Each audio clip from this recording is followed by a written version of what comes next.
Never before have we had a clearer vision of our world. We can observe its very details. We can study every process. Yes, mankind has conquered this planet. You may ask and wonder, what about us? Who are we really? Is reality just what you experience through the brain? Or does reality go beyond your experiences? Can you create a change by thoughts?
My whole life I was busy with the meaning of life, searching for answers, reading many books, attending dozens of lectures, because intuitively I was intrigued by a larger reality, and I was trying to find clues for a broader type of thinking, because I could see we all get stuck in solutions of the kind more than the same.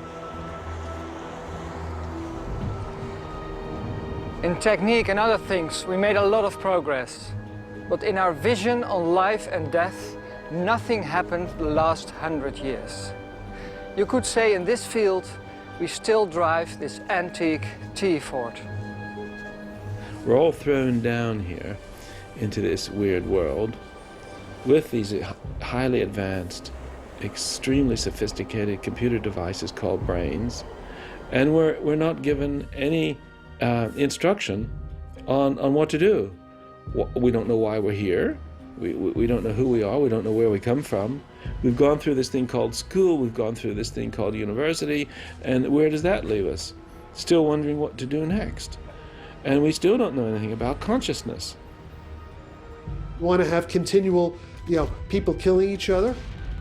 Or do you want to go out into space? I mean, that's the choice. That's the choice. Do you want to live or do you want to die? Do you want to live as gods or do you want to die in this hell that we're creating for ourselves right here? Years before making this film, Ronald Jan Hein was gradually reaching towards a certain point of understanding when he met his now close friend, Harry Beckers. His voyage is an amazing one, packed with insights into life. And then, they reached another sort of turning point. They met a man who challenged the world for decades to awaken to a wider reality.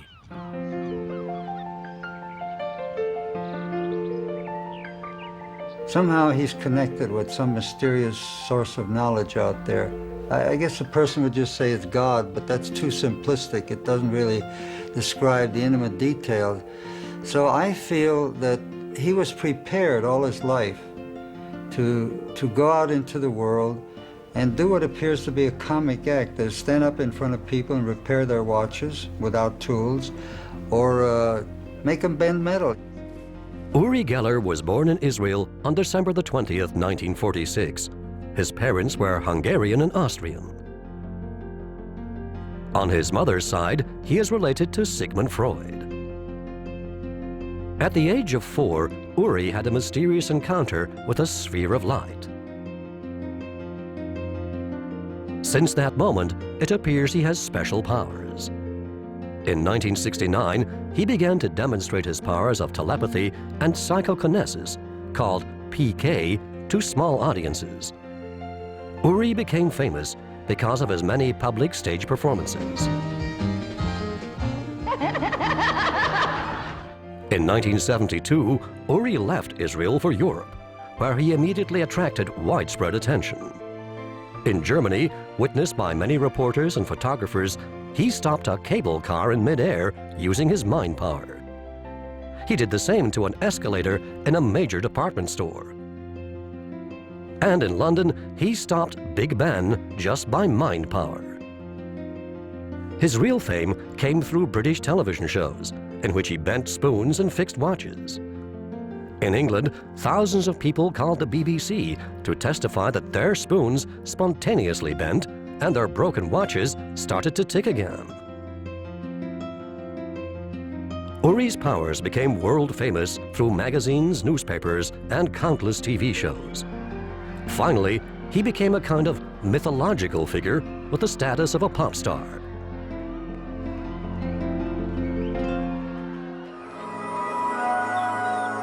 But where did these extraordinary powers come from? It all started with that strange incident. In the middle of the garden, I saw a sphere of light. The next thing I can remember is a laser beam-like shot, or a beam shot out of this sphere and hit me on my forehead. Now, I ran home and obviously told my mother, but she didn't believe me. She thought I was making it up or I dreamt it. Later that week, during a meal, a spoon curled up in his hand and broke. Uri Geller.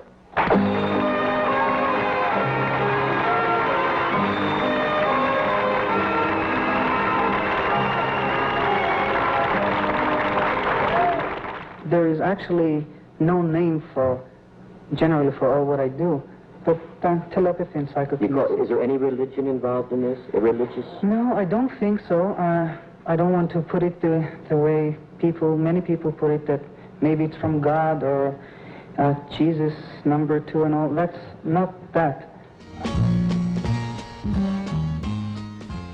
I began to notice that the theaters were emptying upon me simply because I didn't change my act. I was not a magician. All I did was spoon bending, ring bending, mind reading, fixing broken watches and broken house appliances, and that was it. And then I found myself performing in dingy nightclubs in Jaffa, in tiny underground fringe type of discotheques and nightclubs. I was really finished and depressed and out. Help came from an unexpected direction when he met Dr. Andrija Puharic, a prominent U.S. parapsychological researcher with ties to the CIA. I'll never forget the day we met. I finished my show in a nightclub called Zorba in Jaffa.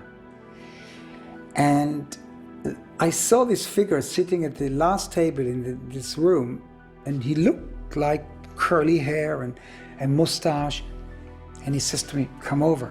So I came over to his table and he said to me, "Uri Geller, my name is Andrija Puharic, and I'm a medical doctor. And I was sent by certain people in the United States to check your powers." Andrija Puharic is a very interesting character. He's a pivotal figure in the post-World War II involvement of the American military into paranormal research. And they were researching consciousness and the use of the occult for military operations. And he said, "If what I saw you do on the stage is real, then do you realize how important your powers are?"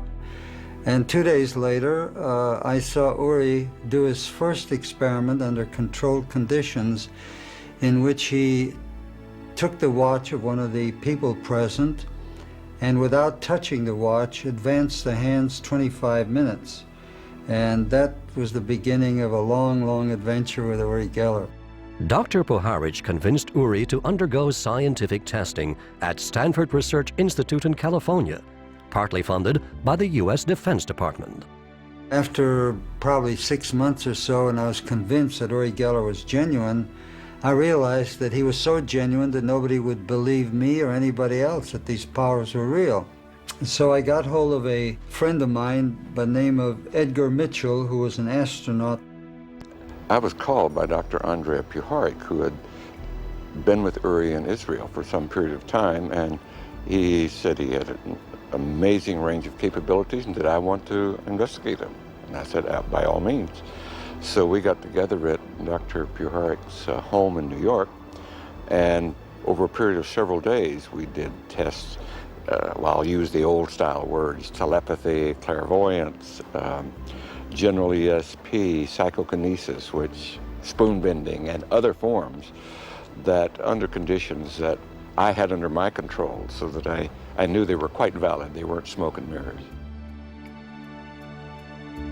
With hindsight, it seemed that this event was not only a turning point for Uri, but also for a number of leading progressive scientists. He also became a guinea pig for skeptical scientists who wanted to disprove his unique abilities in many prestigious laboratories. As a result, Uri Geller is by far the most tested paranormalist in the world. Our whole concept philosophically of metal was that it was rigid, that you couldn't really bend it. That's why you used it in steel skyscrapers and in cannon barrels and so on. It was the essence or quintessence of the whole idea of materialism. Iron, unyielding, strong, resistant to any force. So the idea that somebody could just look at a piece of metal and it would curl up, it was preposterous. It went against a whole grain of 20th century and including 19th century materialistic scientific philosophy. This was the early 70s, when science had barely begun to develop a language for discussing and analyzing causal phenomena. Weird effects with causes that seem to lie outside conventional physics. Some open-minded scientists were enormously intrigued by the phenomena and realized that the future of their field would lie in this direction. They were at the beginning of a breakthrough. You'll instantly recognize him. Astronaut Captain Ed Mitchell.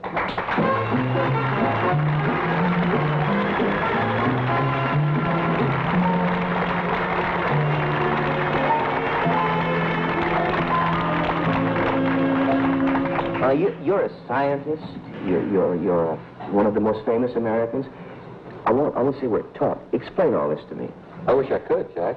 Oh. All we can say at this point is that Uri does some things that we can't explain. This is true. And this is true of the Stanford Institute? Yes. A portion of it. I mean, nothing's unanimous in this field. What we're finding is that under extremely well-controlled conditions, and I don't consider this extremely well-controlled, but well-controlled. I understand. He's able to do things that we cannot explain. We can't put it in the context of modern scientific theory. The prestigious scientific magazine, Nature, published an extensive paper about the SRI results. Uri Geller, the late Pat Price, Ingo Swann, those individuals are the true heroes in the phenomena of remote viewing. They're the people that brought it out of the darkness and brought it into our community for us to use. He became the first man and the leader in a psychic warfare unit for the Mossad, which is the equivalent of the US CIA or the British MI5 and so on. They were very worried about Russians and the Russian government that were testing people who were called psychics. And the Defense Department said, hey, we better catch up with the Russians in this department. Find someone who could do things for us under laboratory control conditions. They couldn't understand how he could do the things that he was doing. The other people would have a marginal result, yet a measurable result. He would have a result that took it off the scale. So that would obviously cause them to turn around and go, gosh, you know, everybody else is back here, you're out here, what's the explanation? How do we figure out what the difference is? And that explanation was an explanation that carried over for the years.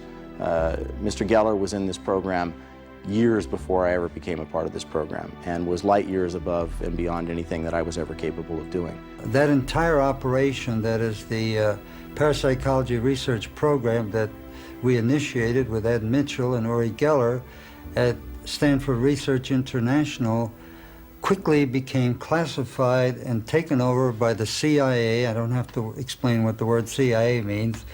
And ever since then, to this date, that laboratory has been pursuing the pioneering work done by Uri Geller, and yet at the same time, a different arm of the government went on defaming him, to put it very mildly. Dr. Puharich and Uri himself could hardly believe what they were experiencing. It was beyond anything they could have imagined. Uri admits he was unable to trust his own senses, even suspecting that Dr. Puharich had hypnotized him.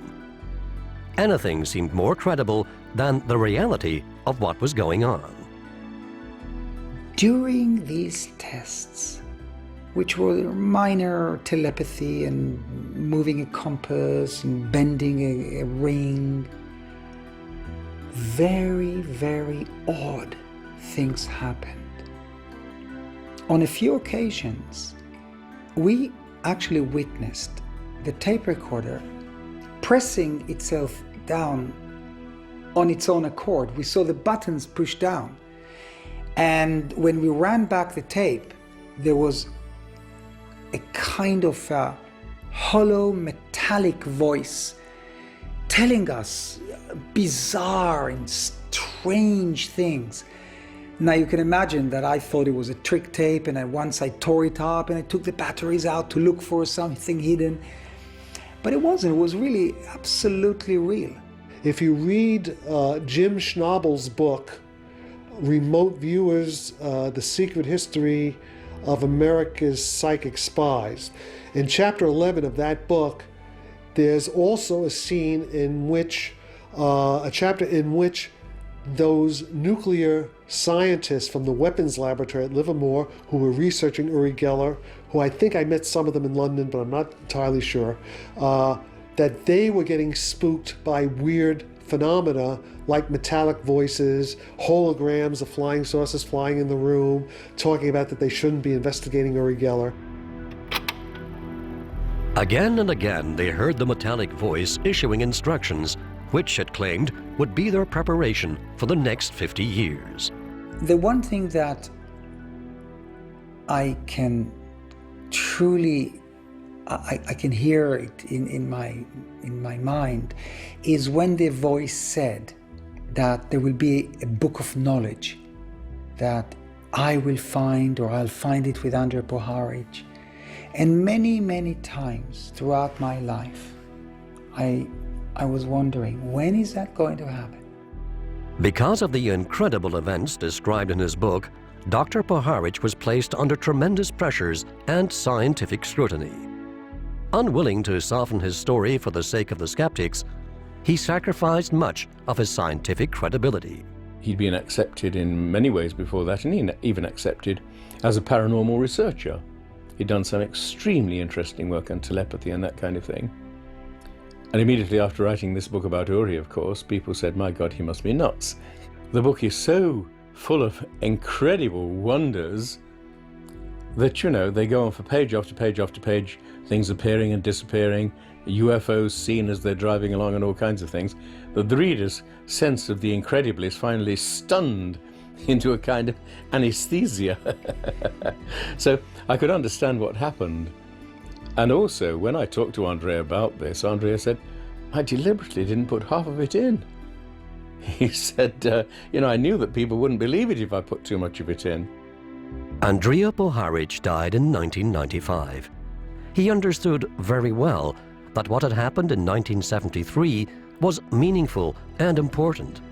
To the last days of his life, he was convinced that Uri was an integral part of some wider scheme, a man with a mission which no one fully understood. Uri is a formative person, he's a growing person, he's a maturing person, he is growing into spiritual awareness slowly. His background did not support that sort of thing. So I think we'll have to wait quite a while before we really understand what Uri is all about. Uri and Andrea had to find the Book of Knowledge, and later the voice made a promise. We will send you the cosmic brain. In our meeting with Ronald and Harry, while we were talking about their film that they produced, I brought up the Book of Knowledge because there was some type of a link between me and Harry, and I knew that he was also somewhere floating in the realms of some kind of a higher entity, body, intelligence that was connecting to him, or he was channeling from. And then I said, the book of knowledge, maybe the time came. Now let us meet Harry Beckers. The year 1973, somewhere in the south of the Netherlands, a young teenage boy withdraws from learning. Born in 1960, there's no way of getting Harry to school. He finds it suffocating. His interests lie in the universe. Life, death, and the human mind fascinate him. Nature also attracts him. And on his way to school, he often stays in the woods for the rest of the day to make new discoveries. Finally, he is expelled. An adventurous life with high peaks and deep valleys starts to unfold. He marries, acquires great wealth, then loses everything. It seems as if nothing is meant to be a success. Harry withdraws more often into nature. In the autumn of 1995, he is somewhere in the wild when he suddenly observes a huge, radiant light. He begins to see such phenomena regularly and goes searching for an explanation. Could this be the same source of light that Uri saw 40 years earlier? He frequently has out-of-body experiences and is able to see energies. One night, Harry awakens and notices the entire room is lit by something that seemingly shines from behind him. From then on, this light is never to be extinguished. Sometime later, also at night, Harry finds himself in the middle of a universe.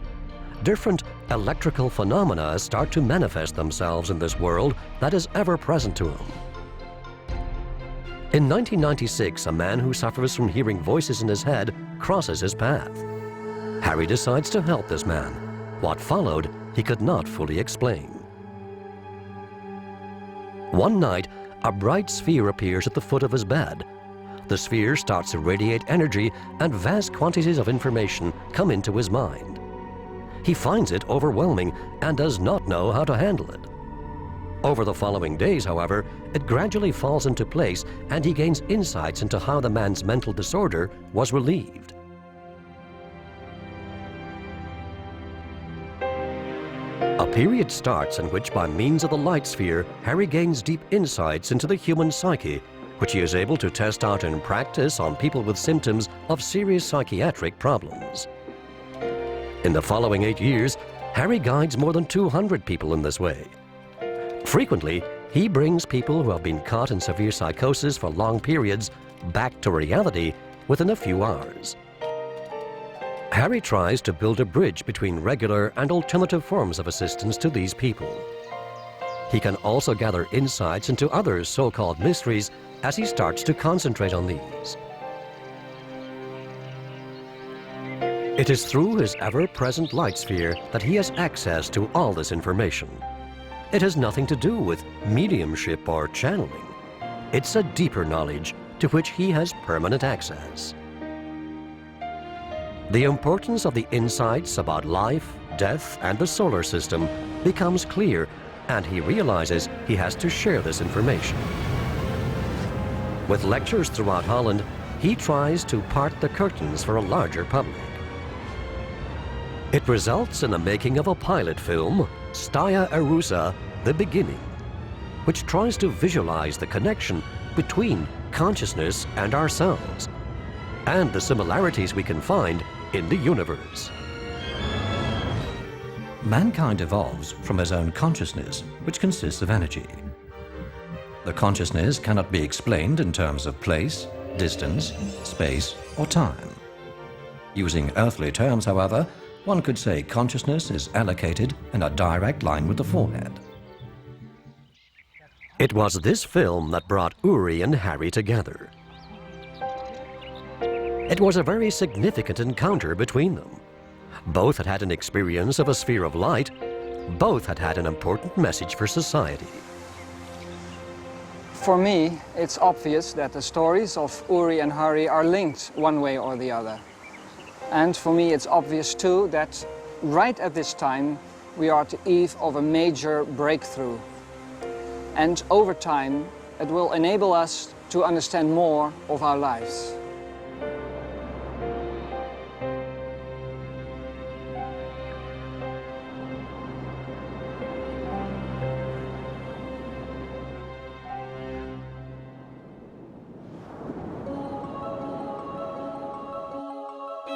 One of the smallest museums in the world. This construction still represents the image we make of the cosmos. Really, only a small part in the larger whole. A fitting starting point for a journey in space.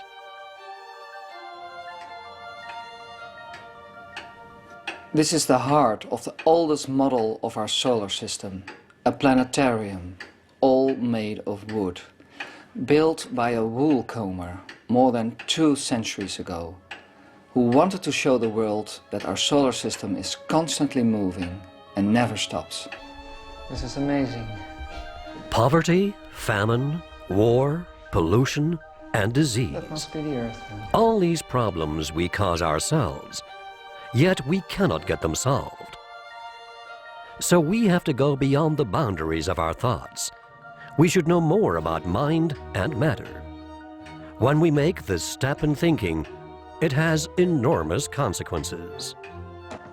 We really have to take a step without consenting to lose sight of the shore for a very long time.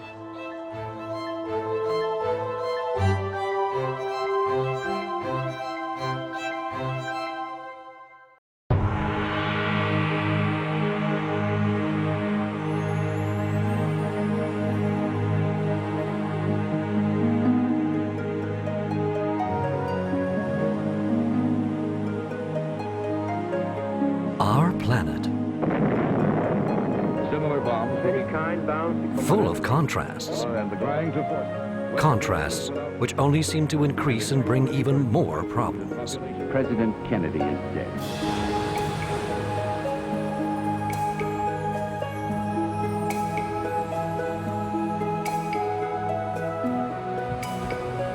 We can only solve these problems if we start to understand where we came from and finally realize our destination.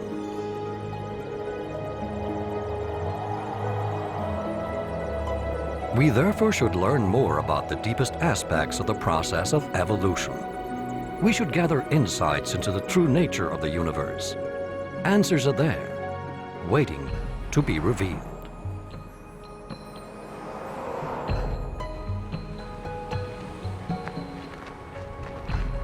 We'll soon be able to cope with the greatest challenge of mankind, to create and preserve a happier, healthier, and more understandable world. The way forward is to gather a clear vision on consciousness and how it works.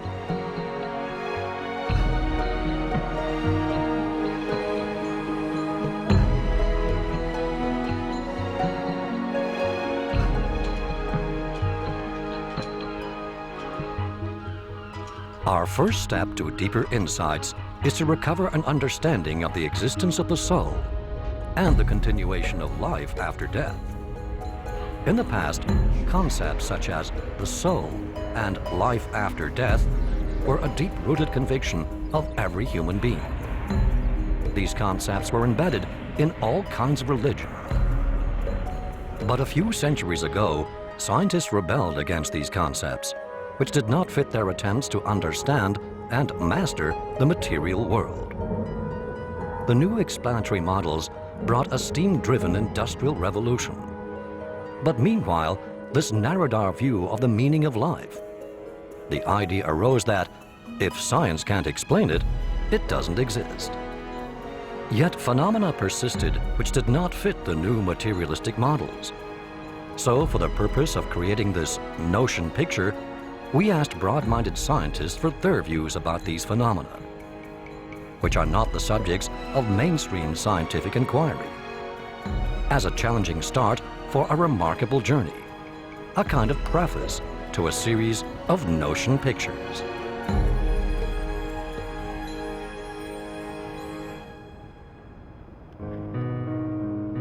Ronald Jan challenged a few scientists, writers, and other experts who might confirm this much broader reality. Through their research, they too experienced that reality is much wider than we think and thought it is. In future films, we'll continue to work together with scientists who will take the insights of Harry Becker's as an alternative perspective for further investigation and writing.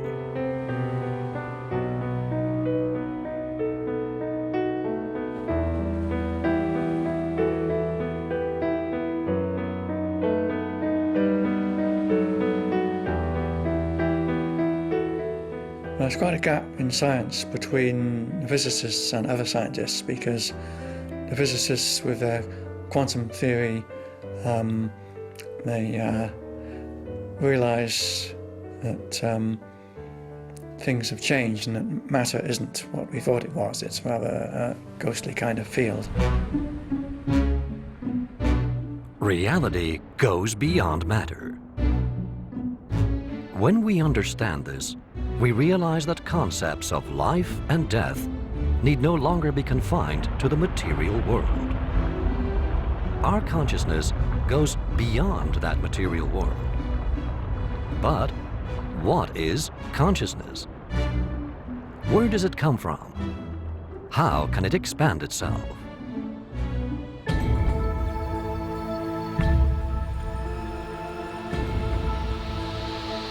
The origin of consciousness is as mysterious and miraculous as the creation of the universe.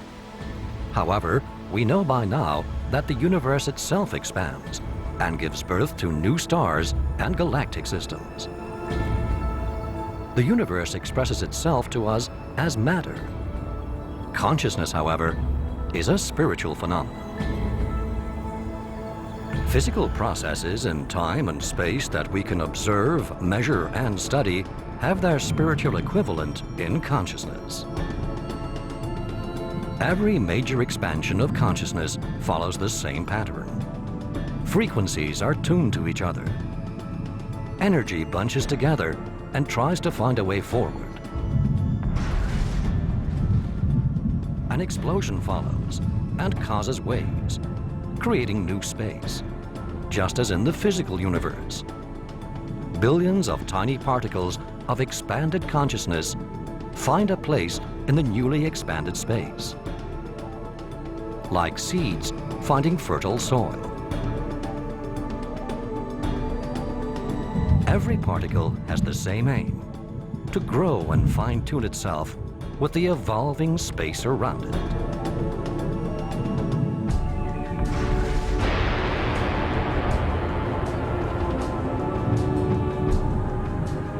The origin of our solar system, and also of planet Earth, resembles the way consciousness creates and develops itself. There are giant magnetic storms. Gravity and the tuning process bunch energy and mass. Structures are formed. Round shapes are created. Lava forms the fertile soil for the first vegetation and other life forms. Via tuning and synchronization, evolution takes place, from minerals to organisms, from animals to human beings. The first form of life we consider to be really conscious of itself and its environment.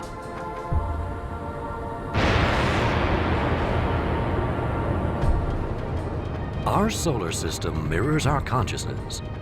You can compare the sun to the soul, and the space within the complete solar system as the spiritual structures around the soul. Numerous processes and events at the spiritual level parallel what happens in the physical universe. Physical experiences, thought processes, and actions lead to mankind's increasing complexity and ingenuity. With each new birth, a person is inspired by this consciousness with information and experiences from previous lives.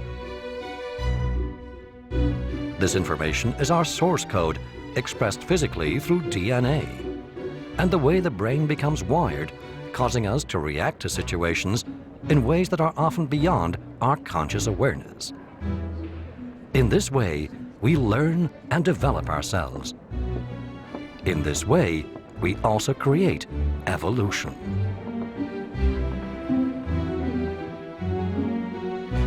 The purpose and meaning of life is to further refine consciousness.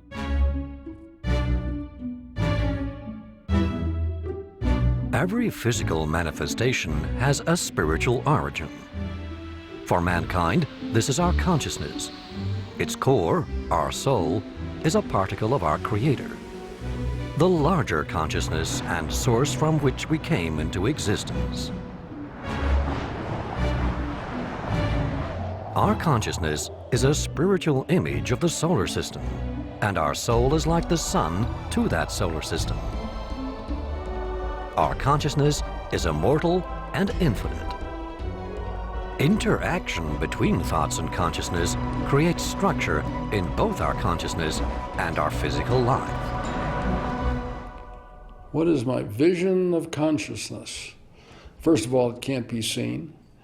Broader, contextually, I think that consciousness is far more expansive than what we give it credit to. I don't think that the brain and the mind are necessarily synonymous.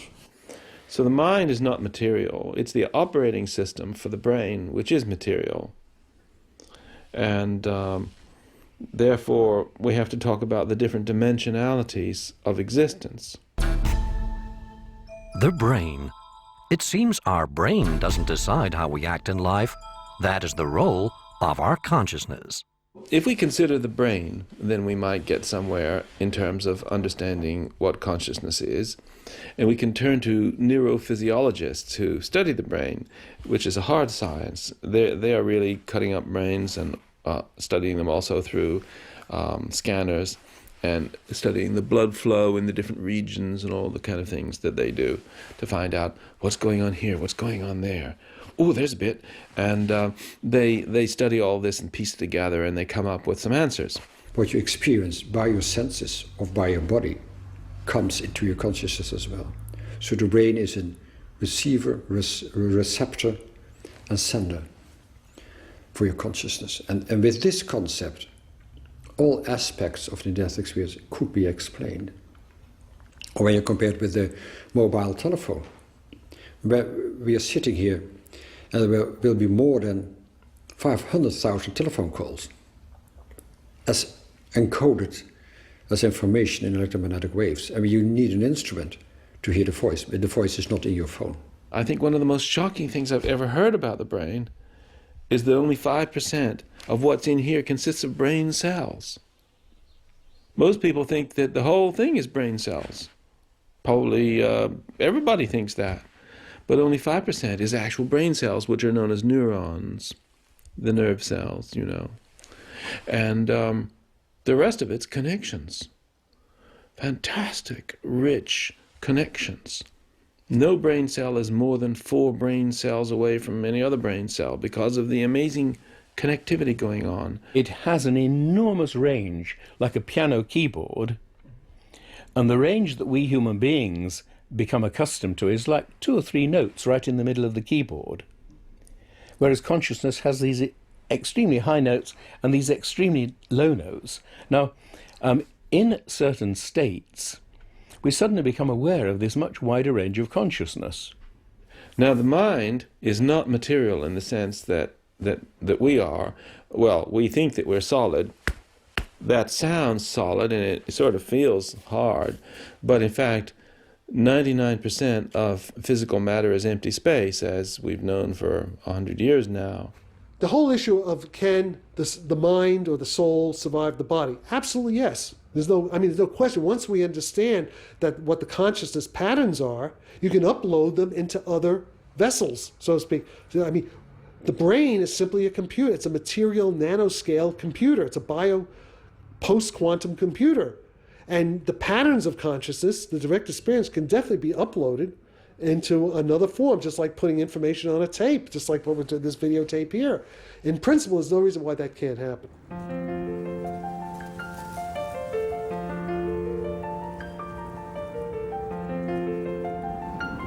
Most of us are afraid of dying. But what do we know about it? So many stories, previously seen as spooky and mysterious, become logical and commonplace if we understand and know that our consciousness extends beyond our bodies and brains.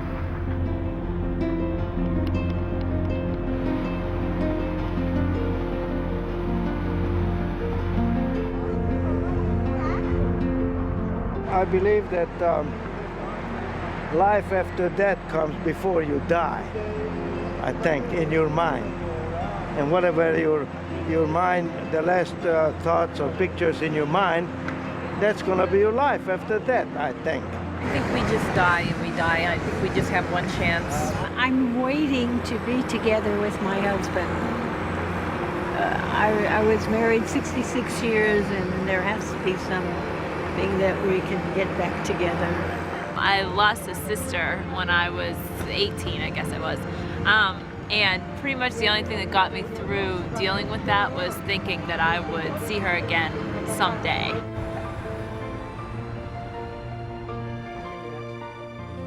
I would think that there's, some might say like heaven or hell, there's another level there that we don't know about. We go back into our spiritual bodies, back to God who created them. He put us in these physical bodies like as a test, you could call it. Test is over, we go back to our spiritual bodies. I believe your spirit is continuing, but not your body. No. Yeah, I believe your spirit goes. So, don't we believe in reincarnation? Do you think I was a tree before, or was I a fast race car? Well, enjoy your stay. Thank you very much. Bye-bye. Bye-bye.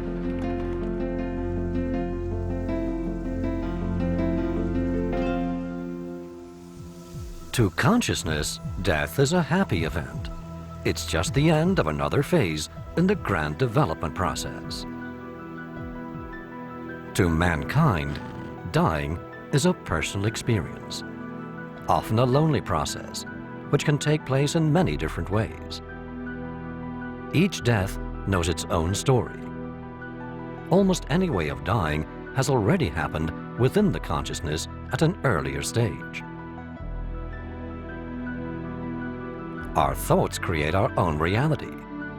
On Earth, but even more so after death, this becomes a clear and intense reality. Due to this process, mankind is responsible for everything that takes place. According to how we see and interpret our life on Earth, our dying process and the aftermath of death, that becomes our reality.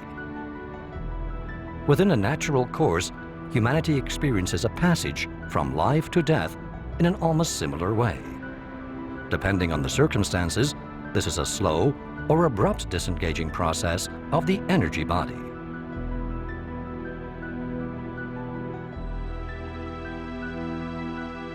As the energy separates itself, people experience different states of consciousness and are often able to experience two worlds.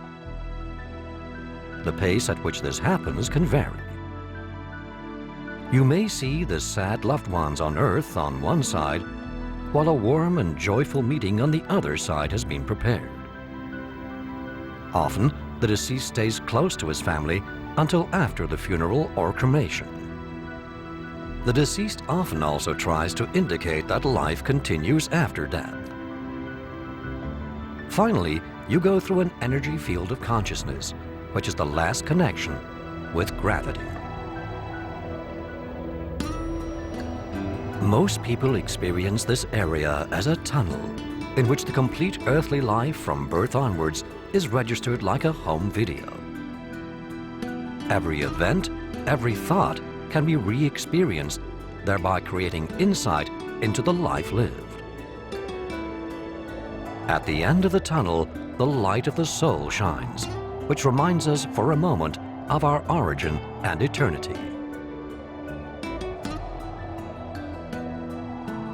After this experience, we continue to the energetic state of consciousness in which the surroundings are once again created by our own thoughts.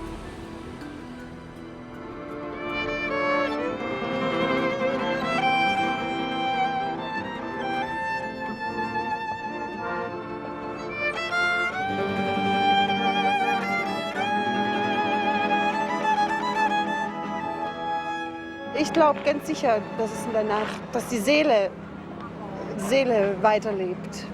Da bin ich überzeugt davon. Es muss etwas geben, was weiterlebt, denn das Bewusstsein, ja, was die moderne Psychologie glaubt, durch die Nervenzellen erklären zu können, ist meiner Meinung nach nicht erklärt. Also man weiß ja auch nicht so genau, was Seele ist, aber so das, was die Seele, also man hat ja so ein Gefühl zur Seele, dass das bleibt, dass man irgendwie... Ich glaube, dass wenn ein Mensch ein Kind bekommt, dass er in dem Kind irgendwie wiedergeboren wird.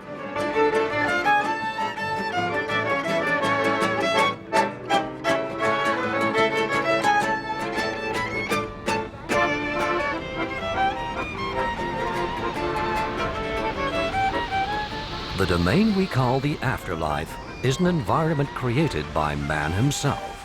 It looks the way we think. While mankind continues to develop within the earthly cycle, the afterlife is an immeasurable energy field in which the projection of our thoughts brings forth a reality. A kind of dream area, but tangibly real for the deceased person who is tuned into this field. The large diversity of human thoughts thereby creates many different realms.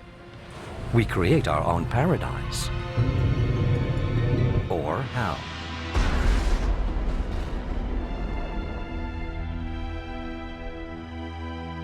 These realms are located within the 7 major states of human consciousness we pass through during our reincarnation cycle. Its colors also represent the 7 major states of human consciousness in that cycle. Like a rainbow, red to purple, from the outside to the inside. After gaining insight into all 7 colors, an attunement with the white light of the soul is created, illuminating our consciousness from that moment on. Most individuals are situated somewhere between these 7 states of consciousness. They create their own environment.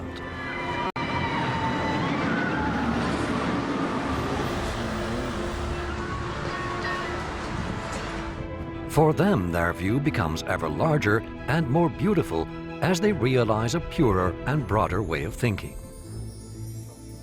About 1/7 of people who die are, caused by a strong desire, still attached to physical aspects, causing their continuing presence on Earth.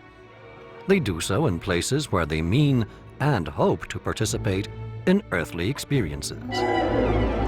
Around 1/10 of individuals become stuck within a self-created thought situation.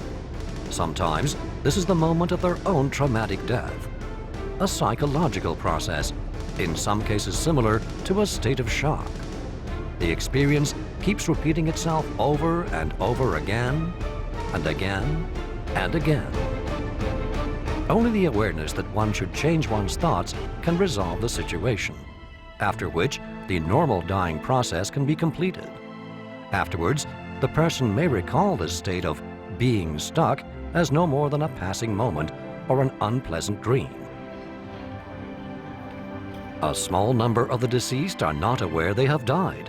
They experience a change, but in their own imagination, they still participate in daily life. At the moment, a dead friend of mine, who was a member of the Society for Psychical Research called Monty Keane, wants me to write a book about this. And he died 2 years ago, and he's asked me through his wife, who in turn was told by a medium, asked Colin if he'll write a book about me, and which, I should probably do. So, and this seems to me to be extremely interesting, because what Monty says, and I agree with you, this sounds so completely nutty that it's difficult to take seriously. Monty claims that there are a group of people in this sort of other world, which include Conan Doyle, who of course was a famous spiritualist, but also include people like Edison. Edison had very much wanted to create some kind of an electronic device with which one could communicate with the dead. Now, gradually, in fact, this is happening. They have begun to discover that you can pick up the dead electronically. And the result occurred sort of in Hamburg in about 1990. They had a broadcast in which they actually talked electronically to the dead in the studio. Now, according to Monty, there is going to be a tremendous breakthrough in this particular field. And, you know, we should, in other words, be able to communicate with the dead as easily as you can pick up the telephone and ring somebody in China. I would urge you to look at the Pam Reynolds case. There's an individual, a young woman, having brain surgery, totally instrumented. They stopped her heart, they stopped her breathing, and they stopped all cortical electrical activity in the brain. By every known standard medical definition, she had a death experience, not a near-death experience. And yet, she was able to describe what was going on in the room, seeing her body, conversations that took place, how the skull was physically opened and so they could get at the brain. Later went off and met deceased relatives. Now, you can correlate the information that took place in the operating room at a time when we know that she was clinically dead. Certainly is indicative of a consciousness that's much broader than the way we think of it. The question is, what kind of explanation could we find to understand why an NDE happens and about the content, so the cause and content of an NDE? The medical, physiological, psychological, pharmacological explanation was not true. So the only explanation which is left is the theory of continuity, or some people also call it the theory of transcendence. That means that the essence of oneself, your consciousness, is not in your body, but it is outside your body.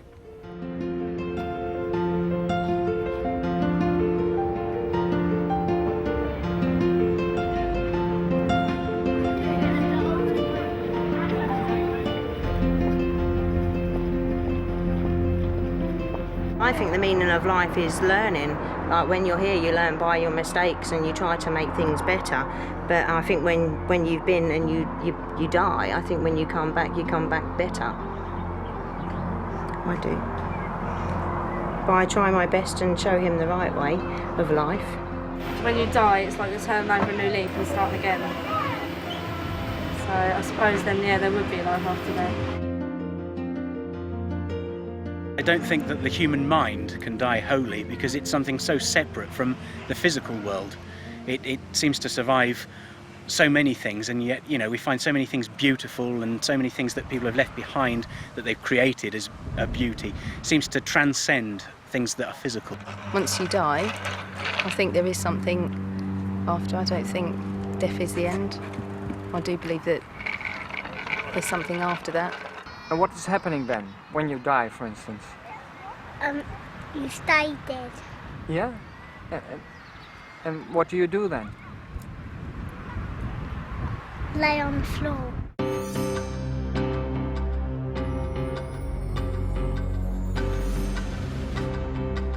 Being born, living, dying, and being reborn again operates like some kind of missionary or messenger of consciousness, a cycle which keeps repeating until one has created sufficient balance within oneself. Now, I believe in reincarnation, and in fact, I can remember being dead last time. And in fact, when you're dead, you feel a lot better than when you're what we call alive, because you're freed from all your physical infirmities for a start. That is, if you've been blind, you've got your sight back. If you've been deaf, you've got your hearing back, and whatever. You're not impeded by all these physical infirmities that make life so difficult in the physical world. Physical experiences, thoughts, are converted into energetic vibrations and colors, whose structure and frequency become attuned to the soul. Each new life on earth is a continuation of the previous life. The many lives we have already lived contribute to the person we are today. Our consciousness continually emits signals to the mind, so that our thoughts attune themselves to previous experiences, enabling us to react to situations we have to learn and deal with. Often, we experience this as a duality within ourselves, with different impulses coming from the different directions. The more we go in a particular direction, the more our knowledge and command over that aspect of existence grows. Geniuses like Mozart and Einstein already went deep into their passion many lives before reaching their masterly expression.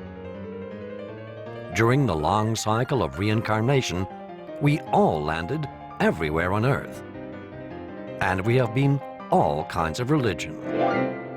Everything is connected, directly, instantaneously. That means that we are all connected, we are one. And this is non-local, independent of where you are.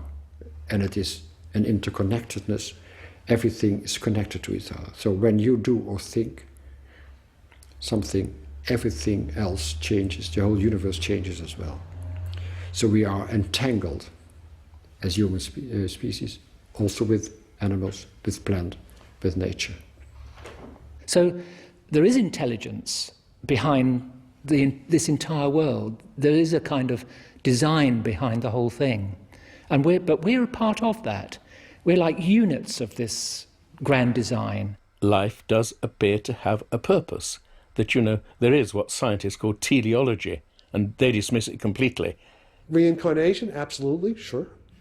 Sure, because, I mean, we have experiences coded in the DNA code itself, perhaps, and yes, you can relive those experiences through the DNA, the transfer of information in DNA. I think that's definitely a possibility. I mean, there's nobody in the field of molecular genetics who understands enough about consciousness and the physics of it more than I do who can possibly debunk that. So I mean, I can't prove it, but the proof is in the pudding. The proof is in the experiences. I mean, there's all kinds of data by really good scientists who have with these children in India, and they remember these things. I mean, there's no question that there's reincarnation. I mean, there's a fact that's there.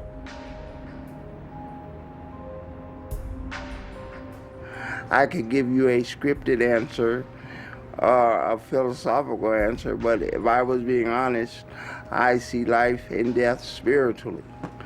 I have to. I had cancer once before, so I have to be real about life and death, and I have to know it's God who controls all of this. And it's heaven and hell, where you go when you're done. Okay. I lost a daughter, and I believe that she's still here. But when, how do I explain this? When she passed, it was hard because I had to get mad. Okay, I had to release it, and I literally went up here in the mountains and got mad and just, how dare you? This is not right. You should be here. And until I released that anger, she was not at peace. Once I released it, she's with me all the time. A new birth always takes place at about the date the previous life ended, enabling us to resume the thread astronomically. The place and with whom someone is born is determined by a magnetic process which is attuned to the parent's consciousness. Each new birth on Earth is shaped from within consciousness and is experienced as a unique personality with an independent intellect. It's not the personality of the previous life. This personality continues to exist in the afterlife and can be experienced as an elder brother, sister, or guide stemming from the same consciousness. About 4 weeks after conception, a first connection is created between the fetus inside the mother and the consciousness willing to live a new life on Earth. After approximately 4 months, a new life is created. The fetus by then is inhabited by the soul. Throughout our entire life, consciousness emits impulses. It inspires our thoughts. These can react to that, always of one's own free will. Ultimately, our thoughts determine whether we react, and if so, how. These impulses can take place through a kind of magnetic connection between consciousness and the forehead. The signals from consciousness are transmitted in our body through the brain and the nervous system. From the soul, a second connection exists. This is connected to our heart and gives us life energy transmitted in our body via the heart and bloodstream. If necessary, consciousness programs unfinished events from a previous life into the cells of the new body by the chromosome system and DNA. And if consciousness determines that physical or mental defects have to be experienced, these will be programmed into the new body too.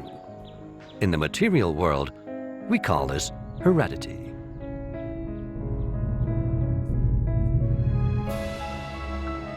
Both the physical and spiritual universes are electromagnetic, and therefore everything is attuned. Action and reaction, cause and effect are ingenious processes originating from thought. Our actions are driven by thoughts, and every thought is energy of a certain frequency, color, and sound. Every thought is a manifestation within our consciousness. Because of the magnetic principle, a continuous attuning takes place to equalize energy. This constant attuning also determines how and with whom you come into contact, to whom you feel attracted. Mind is the fundamental nature of this world. Mind is primary and the material world is secondary. Mind is actually shaping matter at every moment.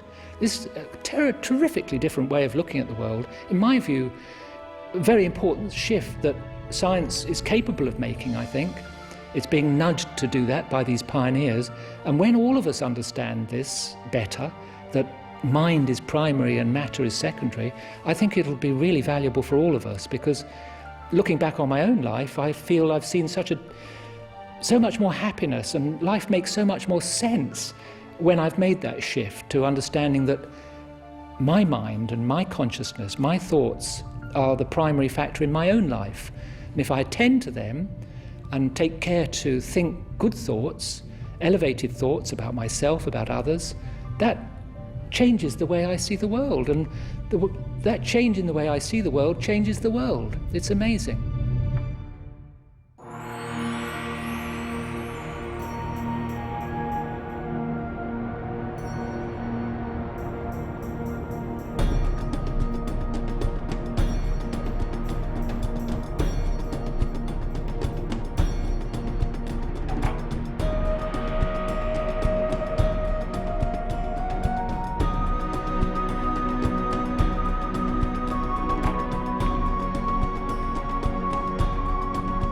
Many times I wonder, can fresh insights about consciousness help us to create a better life and a better world? Can they contribute to solving the problems we are confronted with in so many fields? Can they change our views about mind and matter? I was searching for scientists, authors, and others who are working in these fields to discuss their views on consciousness. I believe human consciousness should be seen not just as a concept, but as a tool to act, something we can use in an active way.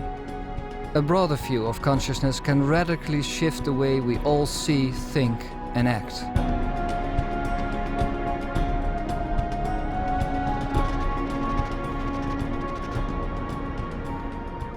paradigms are not true or false.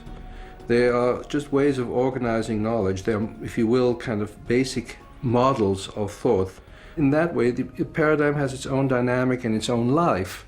And part of this life is to realize itself and kind of make itself exclusive. And so any other kind of paradigm that comes in is kind of like an immune system. It's rejected and in many different ways. It can be wiped under the rug. It can be, people can be burned at the stake for say. I mean, there's many different ways of that it defends itself in. But in science, it usually goes nowadays by just ignoring, ridiculing, or something like that, or not providing money for research. And I mean, there's many ways. As we understand, quantum physics more, some of these things are real. It changes certainly our paradigm about how we view ourselves, our position in the universe, and our understanding of what are called the laws of physics. The quantum physics pioneers found that there was an inextricable link between the observer and what was observed. And that territory, which was explored back in the 1930s, some of those pioneers were saying the world is not as we've been understanding it. The consciousness of the observer is so important in what happens down at this subatomic level that we've been clearly missing out a hugely important factor in our descriptions of reality. In Einstein's general theory of relativity, which includes the gravitational field, compared to the special theory of relativity that does not have gravity in it, there are things you can do in the general theory which are not possible to do in the special theory. So this is the way, the nature of science, as a larger theory enables you to do more things. Things that are forbidden in the smaller theory are possible in the larger theory.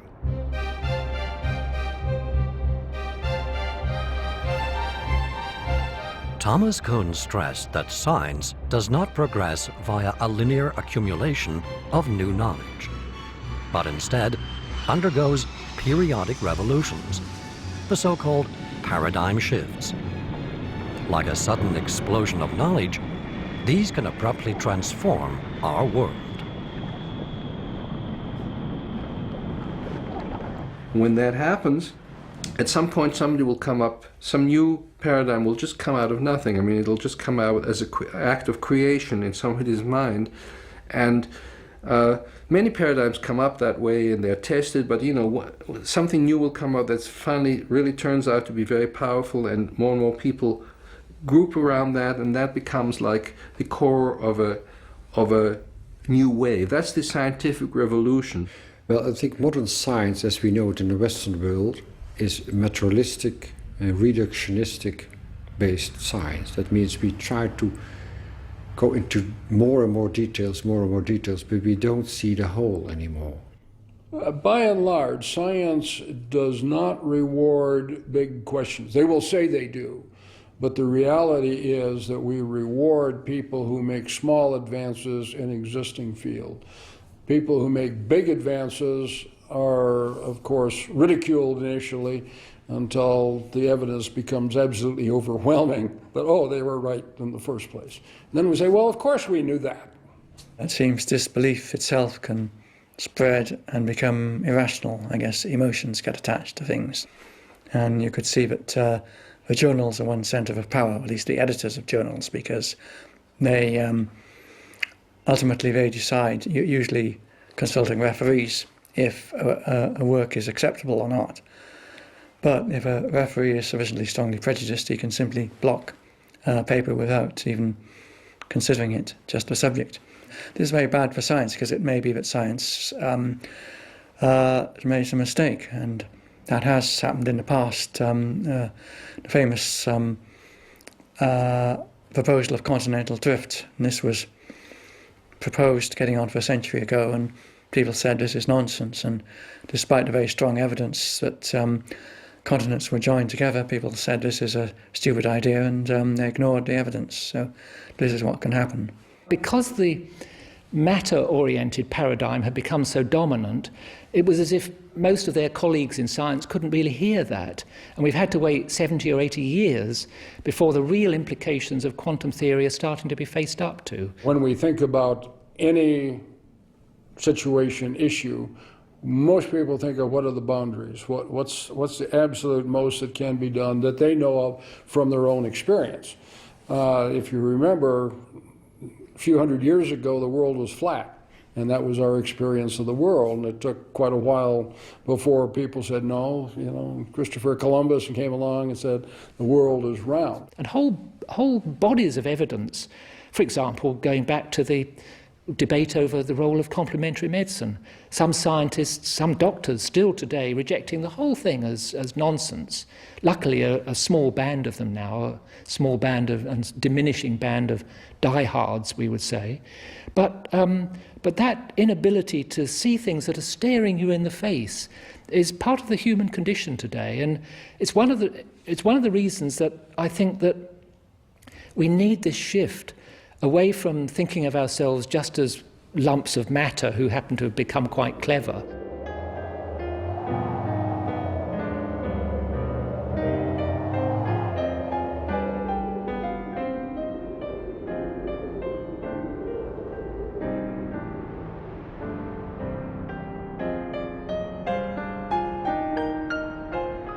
The new consciousness-based paradigm, when more widely understood and accepted, would help resolve many medical and scientific controversies.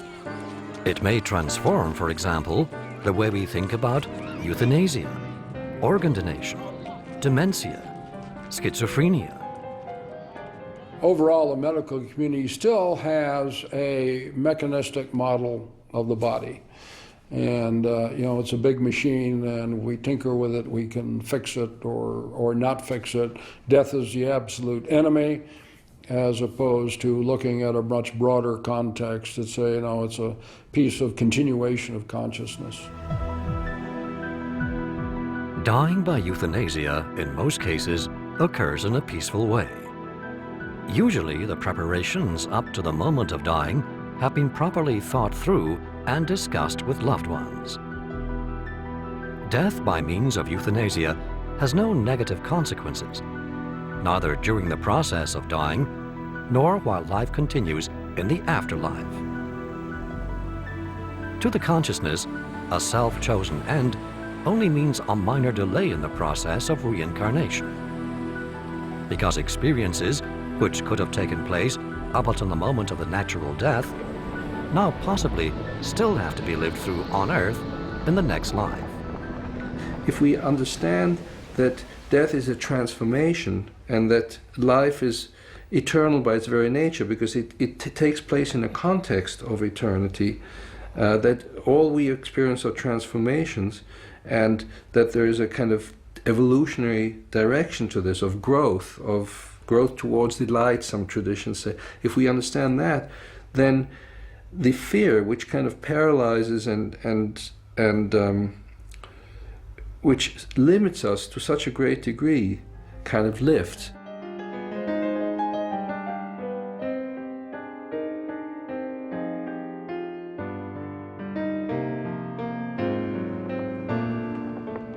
I wrote a series of articles about organ donation for the Sunday Times. At the time, it was understood people were being encouraged to donate their organs. They were told that they would be dead when those organs were taken from them. But some doctors drew our attention to the fact that these donors were not dead. The concept of brain death was brought in, and then the equating of brain death with being dead, so that then allowed the surgeons to start operating on you while you were actually still alive.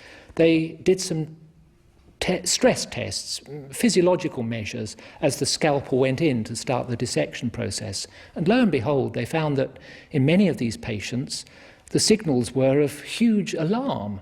Blood pressure would shoot up, you know, heart rate would speed up, all the signs of deep distress. Neville Hodgkinson adds that in the wake of these reports, doctors decided to anesthetize donors to prevent the possibility of distress.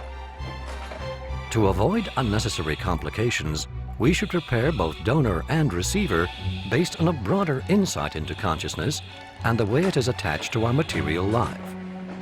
The personal level of consciousness of both donor and receiver can influence whether an organ transplant is successful.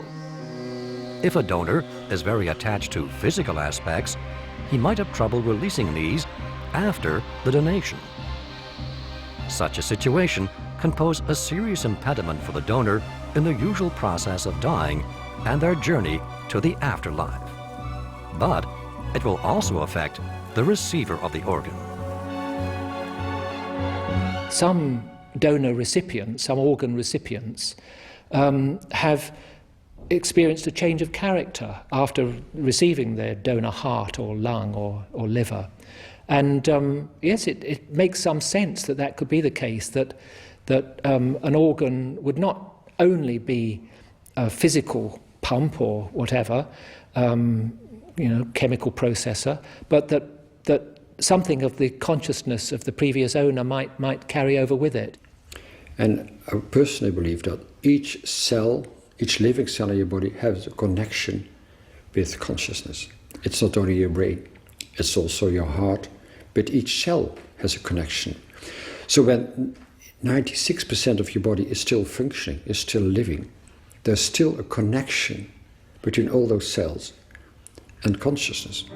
Colonel John Alexander had a remarkable experience showing that our body cells remain connected to our personal consciousness even when located some distance from ourselves. Saliva from his mouth was examined under a microscope 100 meters away from him when he had to address an important meeting. And I stood up and I started describing the experiment, and the lab assistant comes running in and says, "What happened about a minute and a half ago?" He says, "Why?" He says, "Well, the needle just went crazy over there." And so what you saw was for hours, this little needle was just going blah, blah, blah, blah, blah. And then it got to this point and it is hitting the stopper. It's just a huge electrical signal. Now, telling the National Research Council that the universe is not built the way they think it is an emotionally stimulating situation for me. And so it was my cells that it was monitoring. They saw this. Interestingly, when you get to the report, there's not a word. It's like the incident didn't even happen. So I say the white crow flew right in front of them and they chose to ignore it.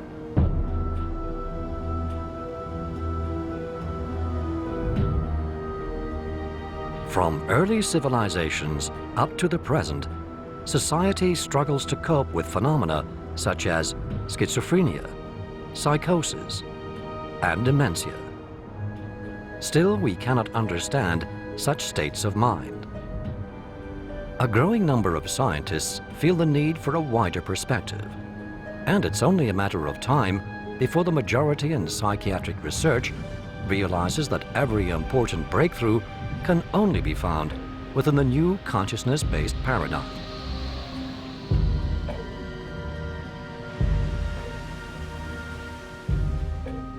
Psychiatry of all specialities should be dealing with the psyche, but there was really a move in psychiatry in keeping with the rest of medicine just to become very physically oriented, to regard every illness as caused by some deficiency and to provide a pill to try and make that good. Within the Royal College of Psychiatrists, there is a system where there are 6 or 7 special interest groups, and the fastest growing, with about 1,500 members, is spirituality and psychiatry. The Royal College, which is in charge of training and standards within psychiatry, embracing spirituality as a relevant subject for psychiatry. It's a great sign of the times.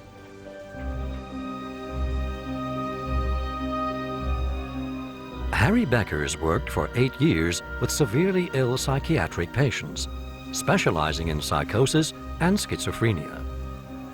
Based on his insights into the way our consciousness is formed and behaves, Beckers believes the symptoms of schizophrenia and psychoses originate in extreme and uncontrolled thought processes. As in a dialogue, the deeper consciousness continually intrudes thought impulses into the conscious thoughts of the patient until they become obsessive and uncontrolled.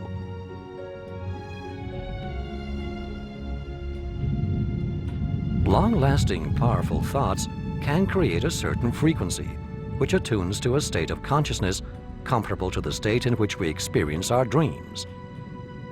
Here, our thoughts create an instant personal reality, which can best be described as a dream or nightmare that never seems to end, experienced in a waking state. This process can also be experienced in other layers or states of awareness. According to this understanding, schizophrenia is not caused by a chemical malfunction of the brain. Actually, it's the other way around. The chemical malfunction is caused by imbalances between consciousness and thoughts. Insights into the mechanism involved, and through that, learning how to control thoughts, can offer a permanent solution. The physical body has two separate connections with consciousness and the soul. An interruption to these connections has a direct impact on the functioning of the physical body. In the case of the heart connection, this instantly marks the death of the physical body. The second connection, between consciousness and thought, can also be severed. Beckers assumes it's when this connection loses inner dialogue that symptoms can be observed, which we recognize as dementia. As a result, the frame of reference of thought limits itself more and more to signals only from the present life.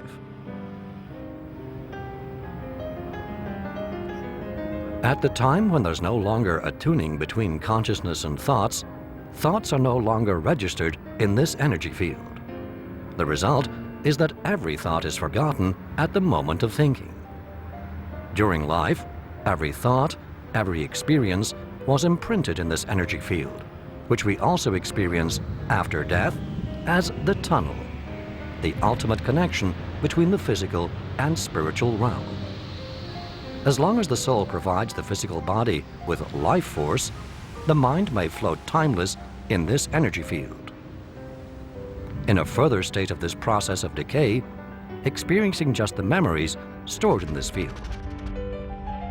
After the physical death, the entire process of decay and the timeless experience is often perceived as a moment or a vague memory. The argument that matter is the only reality and that mind is just some kind of cream on the cake resulting from neuronal activity, because scientists are holding on to that so tightly, it's actually stopping them from acknowledging and building into their awareness a whole realm of evidence that's accruing, that's indicating that that narrow view is limited in its usefulness. There are interesting hints from conventional science of paranormal things. Some kind of contact at a distance is a characteristic of quantum theory, but we don't really understand how to put it all together yet, so that's a challenge for the future, I think. A publisher approached me and said, would I write a book about the occult? Well, I didn't particularly want to write a book about the bloody occult. I thought, what a bore.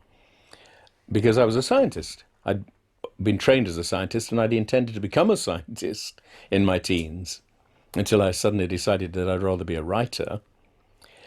And so I thought, oh, well, no harm in writing a book full of nonsense. It'll make some money. And so I just started to write this book called The Occult. Then an odd thing happened. The more I studied the examples of the so-called occult and paranormal, the more I realized they were true. In the early 1980s, I was fortunate enough to actually have an assignment in the intelligence community that allowed me to look at a wide range of anomalous phenomena. Remote viewing was one piece. I actually worked more with psychokinesis and some other interesting remote sensing technologies or other than remote viewing. So we're looking at the spectrum. PK was particularly interesting to us because people would say, what are you going to do, bend tank barrels? And you say, no, I'm going to move electrons. Computers are the risk, not bending huge things. That's just a demonstration of the capability. The CIA also recognized this many years ago and defined remote viewing as follows. What we do here is train selected individuals to transcend time and space, to view persons, places, or things remote in time and space, and to gather and report intelligence information on the same. The insights into consciousness have a direct consequence and imply that life is not restricted to planet Earth. Of course, there are weird stories circulating about this, which is logical when you're dealing with a mystery. But surprisingly enough, just this mystery has the most evidence.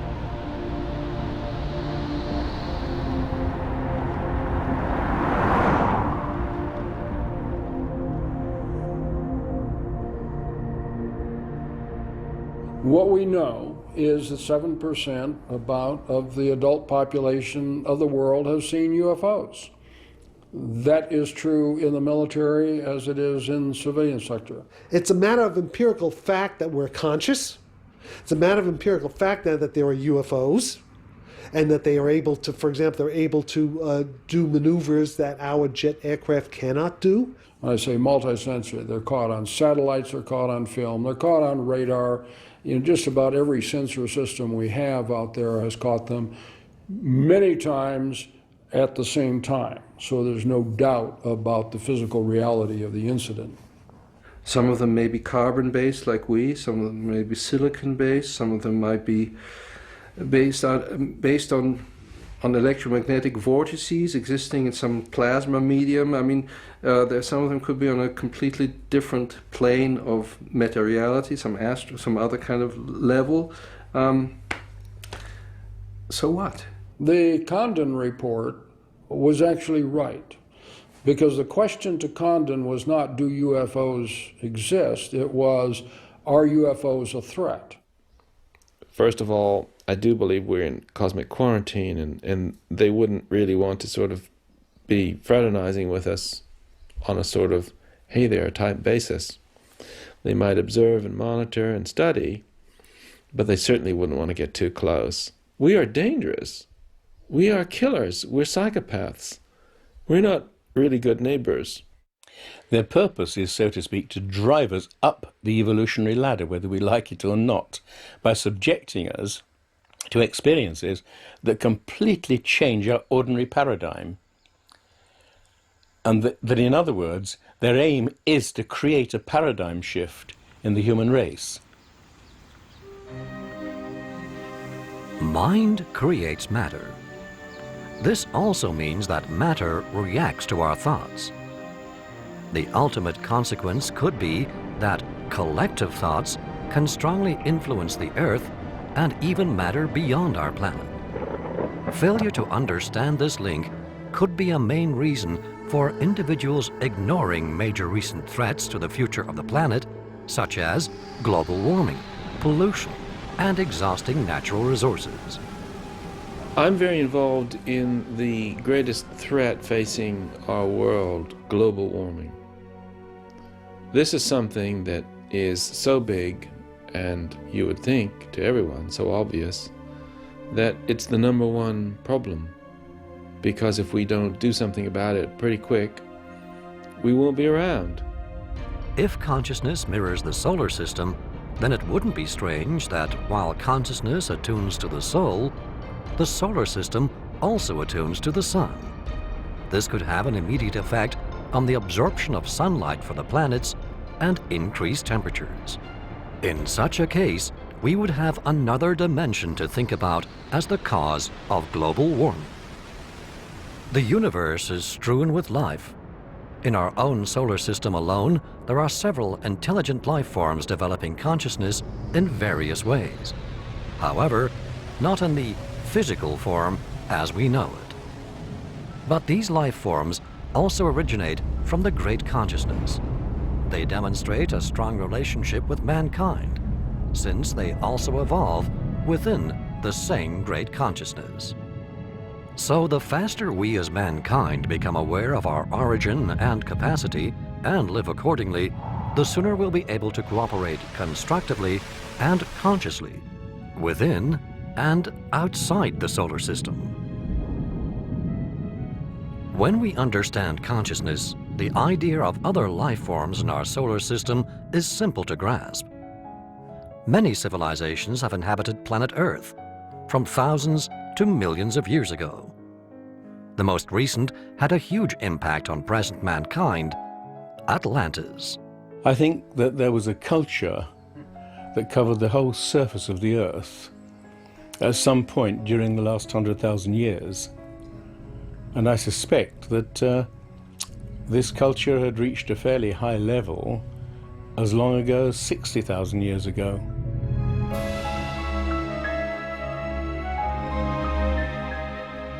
The story goes that the further evolved beings were engaged in a fierce battle amongst themselves, a battle between positive and negative energy.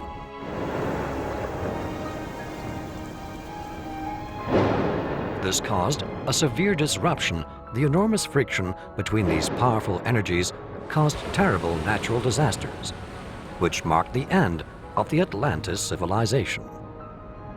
One group of the further evolved beings withdrew to spiritual centers.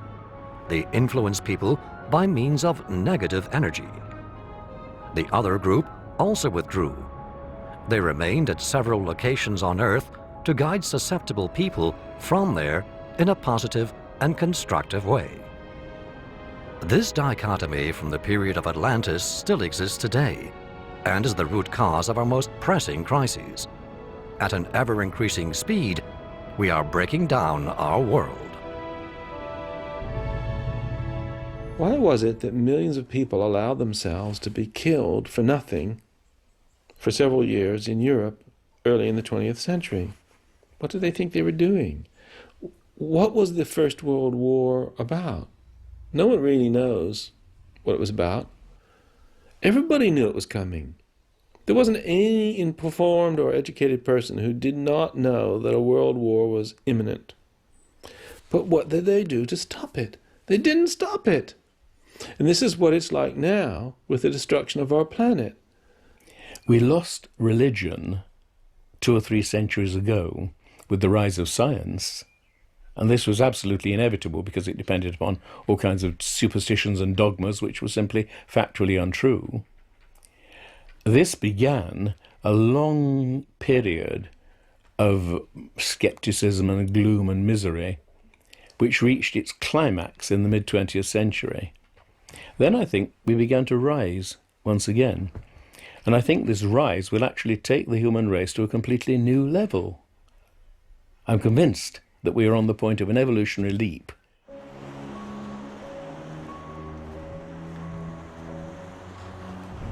Staya Erusa wants to contribute to the expansion of awareness by explaining insights and notions in order to cope with the challenges we face as mankind. And it's like a puzzle of 1,000 pieces. We had to start somewhere. I think Max Planck probably got it right when he says science advances, funeral by funeral, meaning that the people with these preconceived notions have got to die off. I call this the planet of the killer monkeys. We seem to only be interested in running around killing each other. That's our favorite hobby. You want to have continual, people killing each other?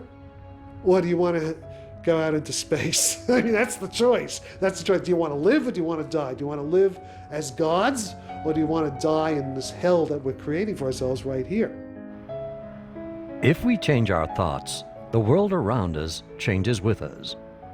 But if we accept and understand this broader reality, we can conquer the terrain of the unknown. Modern physics has big enough concepts to explain all of these things as part of the natural order. It's not supernatural. This is much more than an intellectual challenge. It is a sheer necessity. To survive, mankind has to solve the 5 greatest disasters in the world: poverty, famine, war, pollution, and disease. Mind is the fundamental nature of this world. Mind is primary and the material world is secondary. Mind is actually shaping matter at every moment. A debate has been raging in recent years over the rival concepts of intelligent design and evolution. But why must we think in the one or the other? We're not just lumps of matter wildly and chaotically finding our way in a cold, hostile universe, but there's actually a beautiful plan in which we are participants. Our world is a result of our collective thinking. Everything is entangled. We are the creators of our own cosmos, so we are responsible for everything around us. And although public awareness is rising enormously, change not only needs intention, but also action. I feel that at this time, I got together with people who are the backbone of an immense treasure of knowledge that has to be spread now. It won't just happen. It requires a particular kind of effort to do it. This film is an immensely important film, and I really hope that it spreads around the world like fire.